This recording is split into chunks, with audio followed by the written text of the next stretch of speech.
आपण पाहत आहात रायगड टुडे न्यूज, जनमनाचा कानोसा, समाज मनाचा आरसा।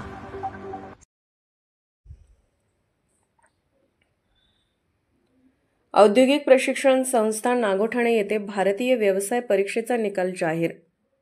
नागोठाणे रोशन पदकी आद्य क्रांतिकारी वासुदेव बळवंत फडके शासकीय औद्योगिक प्रशिक्षण संस्था नागोठाणे येथे गुरुवार दिनांक 4 सप्टेंबर रोजी भारतीय व्यवसाय परीक्षेचा निकाल जाहीर करण्यात आला।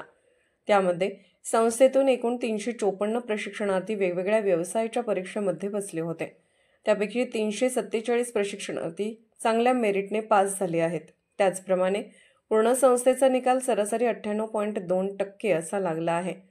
वीज तंत्री विभागातील प्रथम क्रमांक कुमार किशोर बाळा पिंगळा 96.33%, द्वितीय क्रमांक MMCP विभागातील कुमार पारस समाधान म्हात्रे 95.83%, तर तृतीय क्रमांक वीज तंत्री विभाग कुमार संकेत प्रेमनाथ म्हात्रे 95.50 गुण मिळवून उत्तीर्ण झाली आहेत। या सर्व प्रशिक्षणार्थ्यांचे संस्थेच्या प्राचार्या सौ विद्या आर पाटील व गटन दिशा सिद्धार्थ S भगत व सर्व कर्मचाऱ्यांनी अभिनंदन केले व त्यांना पुढील वाटचालीसाठी शुभेच्छा दिल्या।